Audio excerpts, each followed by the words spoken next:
Maayong adlaw mga higala, unta naara mo sa maayong kahimtang bisan pa man sa daot nga mga panahon nga atong nasinatian diri sa atong pulo sa Mindanao. Diri sa akong nahimutangan kagabi kusog kayo ang ulan ug hangin apan karon medyo kalma na. Maong mula ka usa ko karon kay magsurvey ko sa yuta nga akong umahon. Suluban na dayon ako diha sa akong puro nga buldado kay depensa sa mga hukhok, lamok, tagnok ug uban pang mga insekto.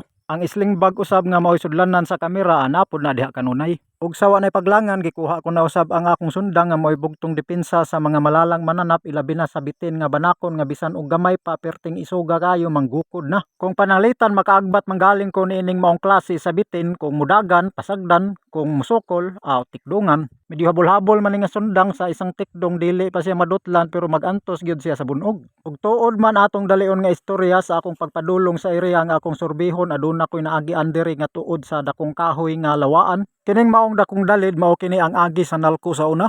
Kay sa unang panahon sa panahon pa sa akong lolo ug sa panahon pa sa akong amahan dugay ang nalko diri sigig balik-balik mao ni ang ilahang agi. Kung atong lantawon kining maong tuod mura pa siya og lig-on, mura pa siya og gahi pero kung atong dol-itan ug atong pangpukniton perte na lang humuka, mura na lang yuta. Sa akong pagbanabana sa gidugayon nining maong tuod kay lagi ni adtong panahon na wala pa man ko ato. Anaa na ni sa mga kapin kun kulang 40 ka tuig. Maong atong makita diha nga humok na lang gigayo siya pang pukniton. Sa akong banabana ani nga maong tuod dako gigayo ni nga kahoy nga lawaan kay bisan og nangatagtag na ang iyang tuod makita man gyud nato ang baka sa iyang gidak-on.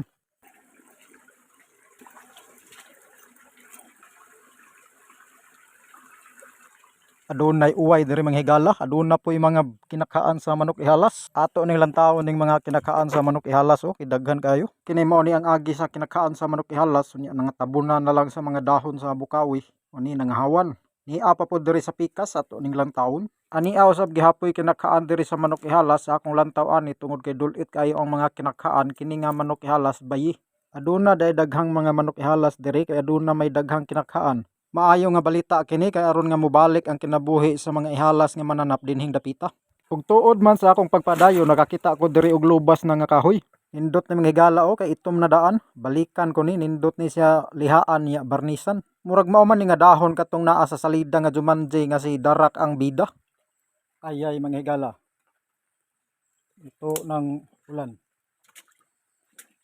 Ngita sa kuanig mga abaka para makabuhat kog payag. Gibundakan man kog ulan mga higala. So kayo nga ulan. Dali-dali ko og himo og pasilunganan kining dahon sa abaka. Kini. So kayo ang ulan.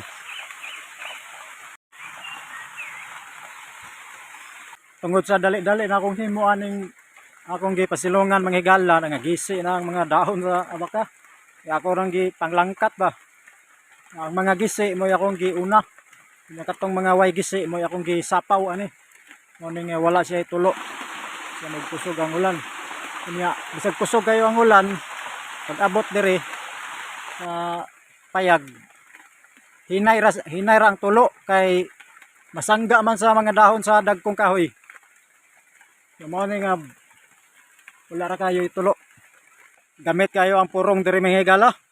Eh, daghan kayo magyagungyong ba, mga tagnok, mga lamok, mga hukhok ba, ug lamok.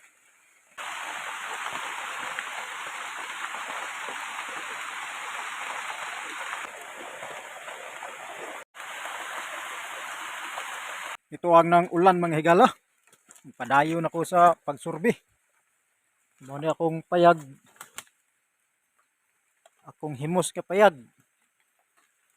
Dahon ra sa abaka.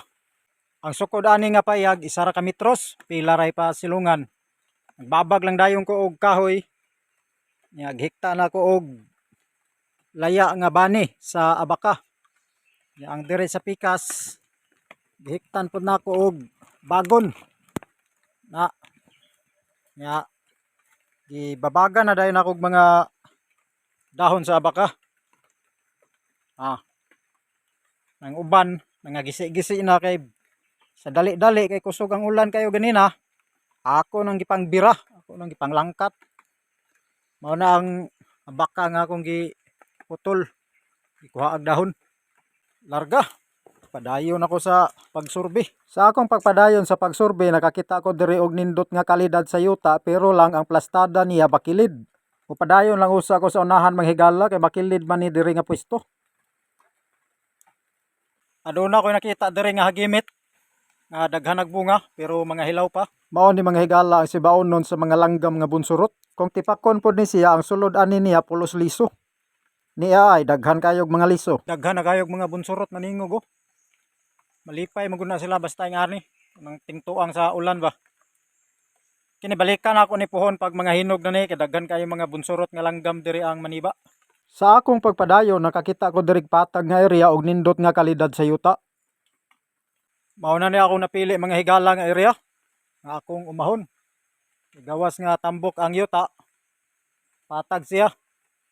Nga gawas pag yun ana, dool kayo siya og tubig. Mao ni ang tubig diri. Nga mao ni ang area nga akong umahon, dool ra gyud kayo og tubig. Kini nga area igo-igo lang akong umahon ani. Kay ang uban diri ko magtanom og mga sidling sa kahoy. Nagkadayang sidling sa kahoy. Niya pay uway diri nga arurog oh. Grabe kayog tunok. Murag mga dagom. Oh. Sunsun pagid kistanan. Kung mao ni imong matamakan or imong madasmagan pastilan. Mura mga tunok sa tuyom. Kini diri akong umahon pag mo income na ang kini nga uma, diri ko mukuha og panggasto sa akong pagpadayon sa pagtukod sa bunsurot campsite. Para doon ako i-source ba nga kakuhaan. Di magyud malikayan nga makagasto magyud samtang nagtukod. Sa akong nakita diring dapita daghan kayog mga materialis nga magamit sa tao. Ang pagdumala og pag-atiman na lang ang kulang. Aniya pagipusaw diri mga higala. Kini pwede ni siya magulay. Kini nga bulak. Lami kayo ni. Atong ilailahon og maayo ang pusaw para mailhan gyud. Ngita tag daghan gyud. Ang gitapok. Ato dito sa unahan. Kini mao ni siya ang dahon sa pusaw. Itong klarohon o mao na yang porma sa punuan. Kini siya wala palay mga buwak. Pag mamuwak na siya inani na ang porma. Kini mao ni ang magulay kini. Kini siya. Kini guwang naman ni. Kini oh. Guwang na ni. Kini ra. Kini mao ni magulay. Dali ra siya mailhan kay mailhan man nimo siya sa buwak. Inani iyang buwak. Una iyang porma. Dali ra kayo nimo siya mailhan. Daghan man ni sa mga daplin sa sapa. Sa lasang. Makakita mo ginani nya wa mo sudan sa lasang ay matik. Anay pang sudan. Lami ni siya isagol sa adobo. Pero kini siya latanan pa ni siya una. Kay kung di siya malatanan, kanang gahi hilaw-hilaw, katol. Pero kung lata siya, akan na mo'y lami. Daghang salamat mga higala sa paglantaw. Kita-kita na usab kita sa musunod pa nga mga kasaysayan.